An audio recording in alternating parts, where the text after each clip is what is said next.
Hello everyone, my name is Kavita Sharma and you are watching the Official Law World. So guys, today we will discuss the application of income and diversion of income along with two cases based on this topic.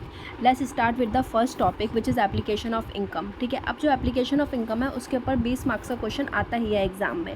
तो application of income क्या है? Spending an income to discharge some obligation after it has been received or earned by the SSC.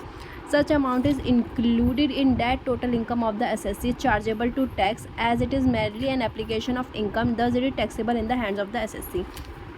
अब इसका मतलब क्या हुआ कि आपको इनकम मिल रही है, ठीक है, आपको इनकम मिली, आपने उसको यूज़ करा अपने एक्सपेंसेस पे करने में. फॉर एग्जांपल आपने बिल्स पे कर दिए, लोन्स पे कर दिया. अब ये जो इनकम है ये क्या होगी? टैक्सेबल होगी, ठीक है. अब दूसरे हमारे पास इसके अपोजिट में क्या है? Diversion of income. Diversion of income क्या है? Where by the income is diverted before it is earn by the SSC and overriding title is created in favour of the another person. ठीक है, अब इसमें क्या है? इनकम क्या हो रही है? डाइवर्ट हो रही है before it is earn by the SSC और एक ओवरराइडिंग टाइटल क्रिएट हो रहा है इन favour of the another person. ठीक है, और ये जो इनकम होगी ये क्या होगी? नॉट टैक्सेबल होगी. फॉर एग्जाम्पल इनकम क्या हो रही है? डायरेक्ट आप पर नहीं आ रही है, ठीक है. Income never reaches you, it is redirected to someone else, for example court order या ट्रस्ट एक्सेट्रा, और ये क्या है? टैक्सेबल नहीं होगी. तो बेसिकली एप्लीकेशन ऑफ इनकम में क्या हो रहा है? You get money and then spend it. और डाइवर्जन ऑफ इनकम में क्या हो रहा है? Money goes directly someone else. Okay, तो हम इस टॉपिक का हमारे पास फर्स्ट केस है विच इज़ CIT वर्सेस शीतल दास धीरज दास 1961 का ये केस है. ठीक है, अब बेसिकली इस केस में क्या होता है? इस केस में होता है जो एसएससी होता है, रिस्पोंडेंट होता है, वो जितना भी अमाउंट मेंटेनेंस में पे कर रहा है अपने वाइफ और अपने बच्चों को, ठीक है, विच इज़ 1050 और 18,000. ठीक है, तो वो ये कहता है कि जो भी उसकी टोटल इनकम है ये अमाउंट उसमें से टैक्सेबल नहीं होना चाहिए.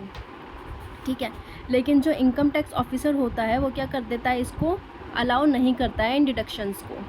ठीक है, अब वो ये कहता है, अब इशू क्या हो जाता है कि यही कि या क्या ये एप्लीकेशन ऑफ इनकम है या डाइवर्जन ऑफ इनकम है. ठीक है, तो सुप्रीम कोर्ट ये कहता है कि जो एसएससी है वो अपने वाइफ और बच्चों को जो भी मेंटेनेंस पे कर रहा है वो अपनी खुद की इनकम से कर रहा है. ठीक है, जो कि और ये वो इनकम है जो एसएससी खुद ही अर्न कर रहा है.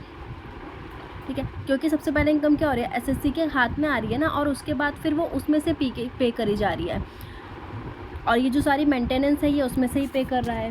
ठीक है, तो कोर्ट बोलती है कि ये जो अमाउंट है एसएससी का ये टोटल इनकम में इंक्लूड किया जाएगा. ठीक है, और ये डिडक्टेबल नहीं होगा.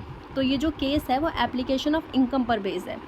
ओके, और हमारे पास इसका जो सेकंड केस है जो कि इसी से रिलेट करता है, एप्लीकेशन ऑफ इनकम और डाइवर्जन ऑफ इनकम. दूसरा केस है CIT वर्सेस सुनील जे किनारीवाला, और ये 2003 का केस है. ठीक है, अब इस केस में क्या होता है? जो रिस्पोंडेंट एसएससी होता है वो एक पार्टनरशिप फर्म का पार्टनर होता है. ठीक है, और उसके पास क्या होता है? 10% शेयर होता है फर्म का. ठीक है, बाद में वो एक डीड ऑफ सेटलमेंट बनाता है, और फिर उसमें वो ये चाहता है कि जो फर्म जो उसका 10% शेयर है उसके 10% शेयर में से 50% शेयर जो है वो ट्रस्ट को ट्रांसफ़र कर दिया जाए. तो फर्म जो है वो ऐसा ही करती है, वो डायरेक्ट 50% जो उसका शेयर होता है वो डायरेक्ट ट्रस्ट को ट्रांसफ़र कर देती है. ठीक है, अब एसएससी ये कहता है कि जो 50% ट्रस्ट को शेयर जा रहा है ना वो क्या नहीं होना चाहिए? वो डिडक्टेबल नहीं होना चाहिए उसकी खुद की टोटल इनकम से.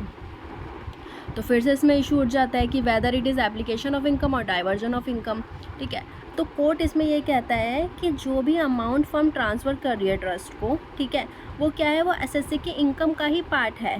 तो एसएससी की जो टोटल इनकम है वो उसी का पार्ट है, तो उसमें से वो अमाउंट डिडक्टेबल नहीं होगा.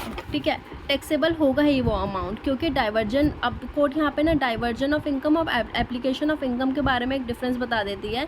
कहती है कि जो डाइवर्जन का केस होता है उसमें क्या होता है? एसएससी एंटाइटल नहीं होता है. ठीक है, उससे पहले ही थर्ड पर्सन एंटाइटल हो जाता है, क्योंकि वो जो इनकम है वो उसके खुद के पास नहीं आ रही है, वो किसी और के पास जा रही है और उसके बाद उसको यूज़ किया जा रहा है डाइवर्जन ऑफ इनकम के केस में. ठीक है, लेकिन इस केस में क्या है कि जो एसएससी है वो खुद ही एंटाइटल है. ठीक है, उस अमाउंट को लेकर, क्योंकि इनकम तो उसी की है और उसी इनकम से आगे वो जा रहा है 50%.